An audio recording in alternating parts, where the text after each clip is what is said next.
This week in Paris, the NATO powers are holding their summit talks at the Palais de Chaillot. These talks are tremendously important to France, the only NATO country at present fighting a full-scale war. And the war in Algeria is a very bitter issue over here at the moment. France is also facing a mounting financial crisis with her third government of the year. This may not seem a lot, but the French are saying that it's been a poor year for governments.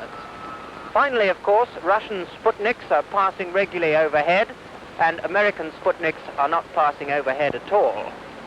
In view of all this, I wanted to find out what French people are talking about and thinking about this week in Paris. One thing is constantly on the mind of the French motorist: parking. In Paris, they're talking about the blue zone scheme at the moment. Foreigners get polite treatment. They're usually let off with a caution, but it doesn't do to push your luck too far.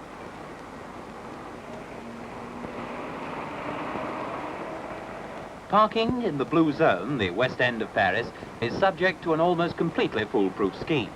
An official of the French Automobile Club said it was designed to ensure that nobody should monopolize one parking space for more than an hour and a half at a time. The French motorist seems to like the scheme. How does the scheme work?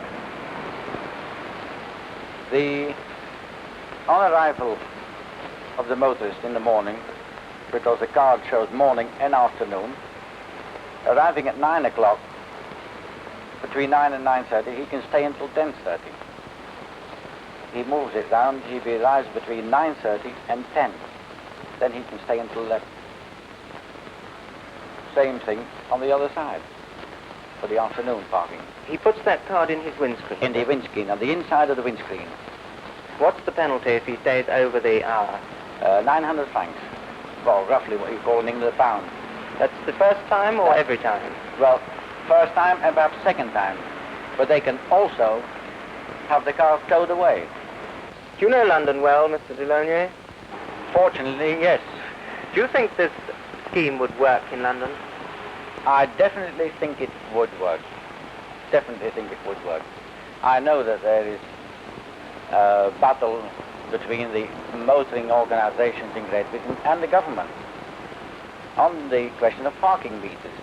I know they have them in America, in Germany, perhaps in one or two other countries, but I definitely think that this parking, this is the answer to parking.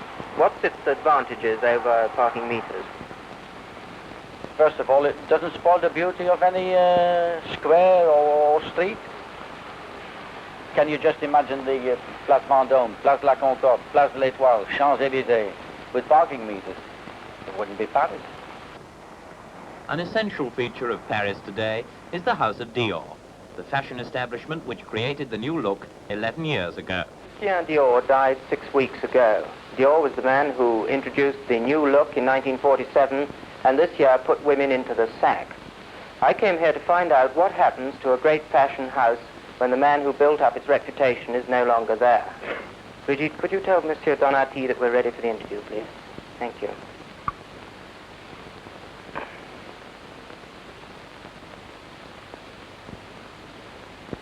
Mr. Donati, what is this rug made of? This rug is made of mink tails. It must be a very valuable rug. Well, those are real mink tails, and I think there's about, let's say, 700 mink tails to do it. In this one rug? Yes, certainly. What are your problems now that Monsieur Dior is no longer here? Well, that's not easy to talk about, but I think the most important problem for all of us is to continue the work of Mr. Dior. And Mr. Dior himself, in 1948, after 3 collections, decided to create a sort of school of taste, able to continue his work. And this team is made up of 4 persons. Madame Zenaker, Madame Raymond. She was a close friend to Mr. Dior, and she has worked with him for 15 years. Madame Carré, Madame Marguerite. Madame Carré knows perfectly the technique of this house. Well, you perhaps know that our dresses are built up in quite a different way, particular way, technically speaking. Madame Bricard, who will take care of the hats and accessorize the dresses. And of course, Monsieur Saint Laurent, we will do the original sketches. Have you ever had a complaint from two women who arrived at a party wearing the same dress from this house? Well, of course, such a thing could happen, especially in evening dresses, you see. But we try to avoid it, and Madame Luling, who is in charge of our sales department, and all our sales ladies are extremely carefully about it. They have to know who is going where, so I must say we had no complaint. And this is the young man who is heir to Christian Dior, Yves Saint Laurent, age 21. You can meet him in a few minutes. The work of the design team is turned into reality by the midionettes. Today, the House of Dior employs 1,300 people, compared with 90 10 years ago. The girls are working now on the next collection to be revealed on January the 30th. The designs are highly secret, and there are severe penalties, including prison, for those who reveal them.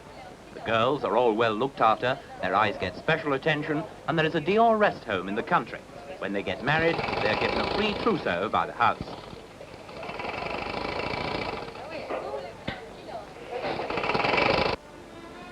Under a picture of the master himself, we come upon the team whose task it is to carry on his name and fame. At the back of their minds, they must be afraid that the magic will vanish. No, it's no good copying these sketches. They are not the designs for the next collection.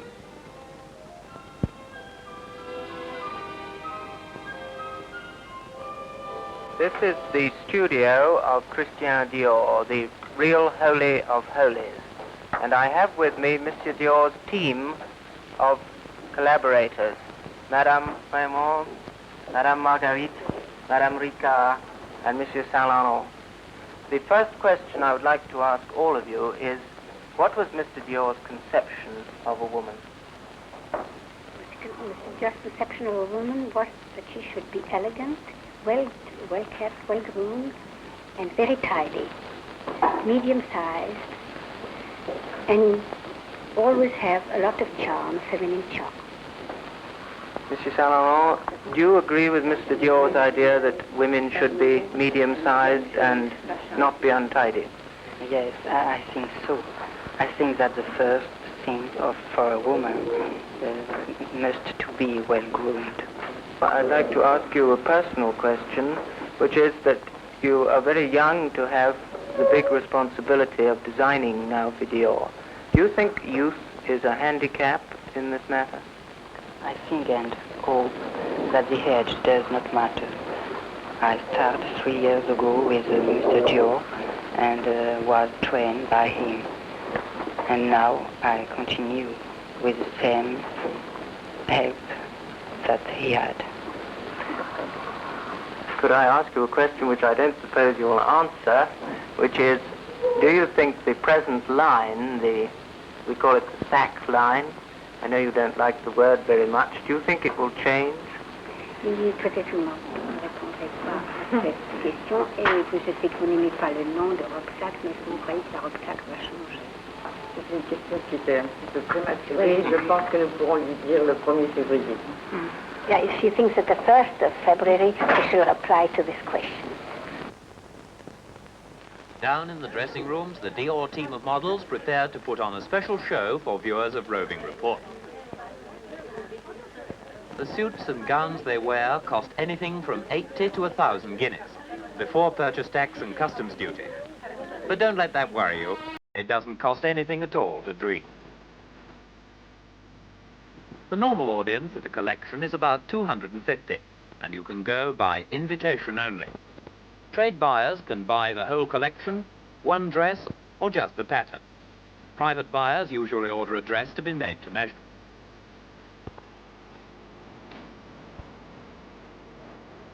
In a 2-hour show, each model has about 18 dresses to display, and she has about 2 minutes to change.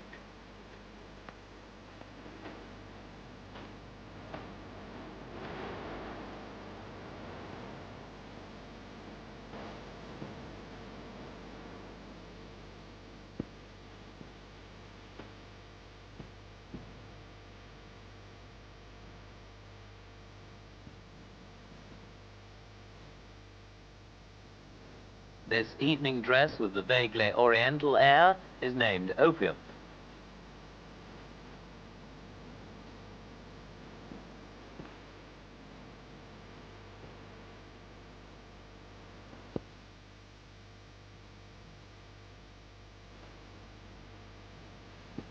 Dior's latest contribution to Western civilization is, of course, the sack.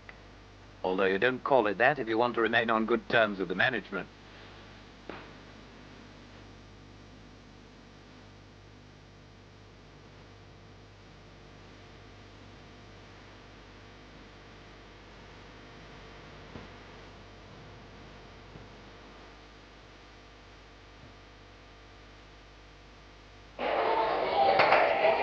All the staff eat in the same canteen as Christian Dior. The menu is the same for everyone, but payment is according to salary. On the great days of the winter and summer collections, there's a champagne lunch for everyone, free.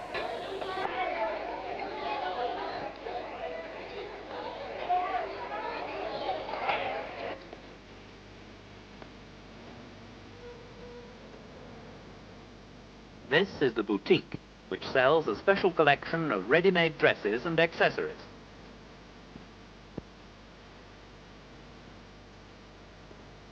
Christian Dior believed in creating the complete ensemble for his clients, including even the scent.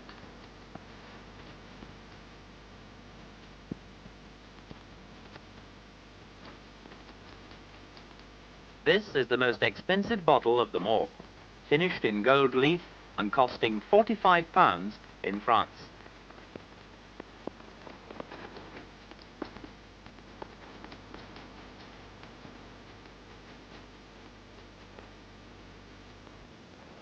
We think of Dior primarily as a fashion house. Why did Monsieur Dior start making perfumes?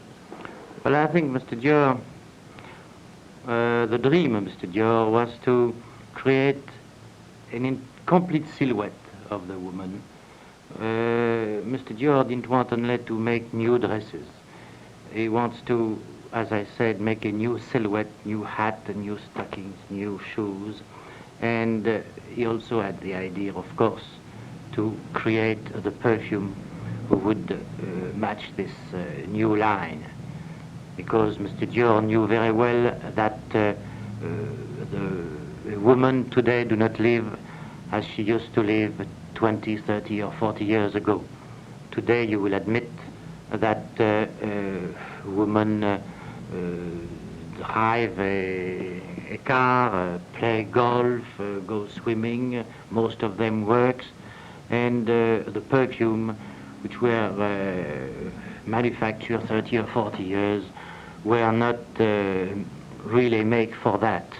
And I don't say that these perfumes are not absolutely perfect, but they are not suitable, I think, for the life of a woman in 1957. I suppose you play golf, and I do sometimes, but I'm sure that if you have a very difficult putt suppose you realize when you'll be just putting that the woman with whom you are playing is using a very oriental, strong and powerful perfume, I'm quite sure it would shock you and you would miss your putt. The bottle of eau de cologne here with the Robin Day bow tie on it. How much is there in that? 1 gallon. And how much does that bottle cost? 15,000 francs. From French fashions to French films, and a meeting with a young starlet, Pascal Roberts. How long have you been in films, Mademoiselle Robert? Well, let's say 3 years. Is it very difficult to get started in films in France? Well, I think it's the same in every country. It's difficult to start, but I think it's more difficult to last. What kind of qualities would you say are most in demand in a French film star at the moment? I would say patience. And what else? Well, maybe to start with, it's the appearance. I mean, the way you look, sex appeal.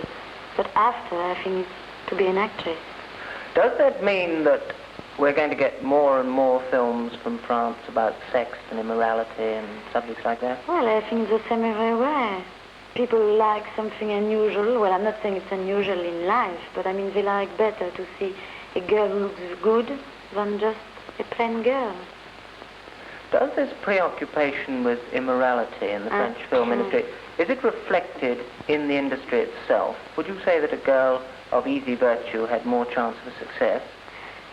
Well, it's very embarrassing what you're asking me, but I think it might be a help to start. Well, I don't know, it's the same in every profession. But as I told you before, to start might be a help, but then to last has nothing to do. Because, I mean, she might make one film, 2 films, 3 films, but then the public decides. So if she's good, fine. If she's not good, well, she won't last. Algeria is the stock headline in the French papers. The endless war against the rebels, which is at the root of so many of France's difficulties, in the world and at home.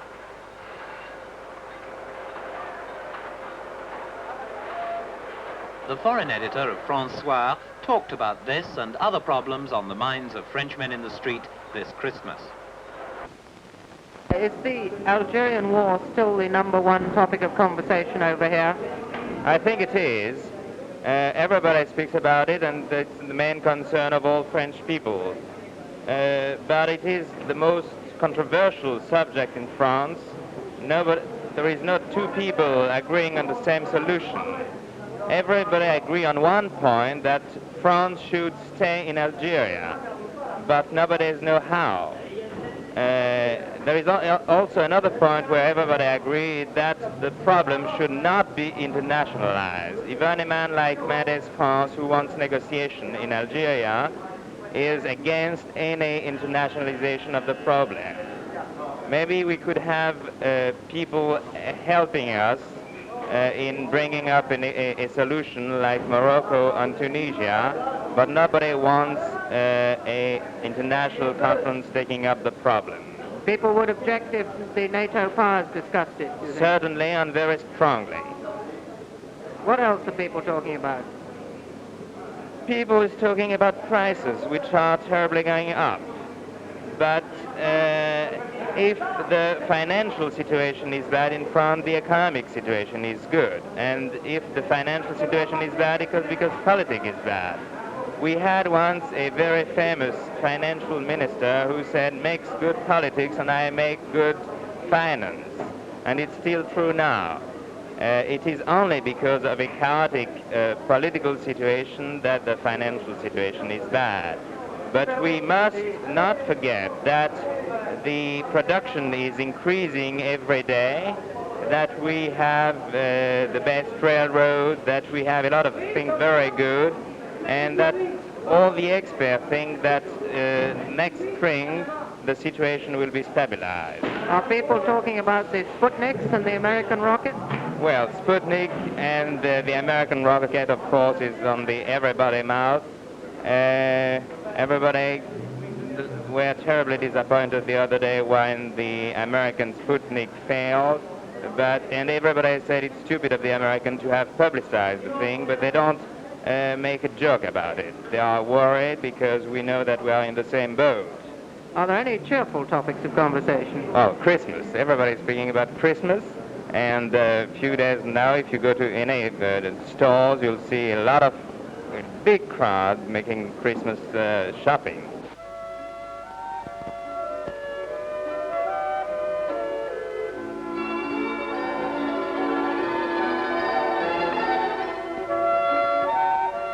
The French window dressers excel themselves at Christmas time. Only a week or 2 ago, this window, now advertising Christmas wine, was devoted to an exhibition warning the population against the dangers of alcohol and encouraging them to drink milk.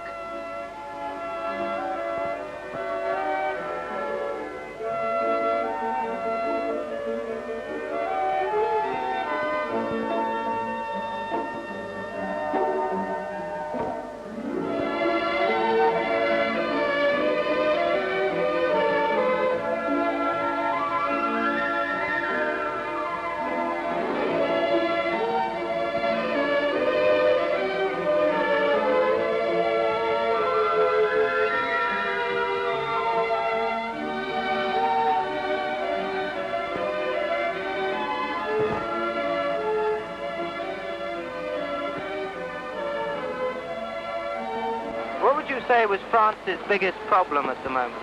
Well, I think Christmas. Christmas? Why is that? Why is that a problem? It should be fun. Well, it's not a problem really. I mean, Is life very expensive in Paris? Yes, it's quite expensive. Everything is going to increase very soon. What do you think about that? Do you think the government should do something to stop it? Well, of course. Government always should. What do you think of the war in Algeria? Well, the war in Algeria is a bad thing. What do you think about England? About England, well, I like very much England. I went to England myself a few times. Did you feel angry when England and America gave arms to Tunisia? Of course I was. What would you say is France's biggest problem at the moment? Oh, I think it's North Africa. What do you think about the situation there? In North Africa? Oh, I think we should stay in North Africa. And if everybody was feeling the same way, it would be all through a long time ago. Do you think the NATO conference next week should discuss this situation? I don't think I can answer. I'm not, I don't know the problem enough. See? You don't think it should be left entirely to France, though? Do you think it would be a good idea if other countries helped? Oh, I think it's a French problem. What is the biggest topic of conversation in France now? About the government. What do you think about the government? I can't make my mind up because I don't like to talk with politics, you know, because I am too young for that. But I think we need something stronger than we have now. Is there any chance of your getting it? I hope so. It will be my Christmas wish, you know.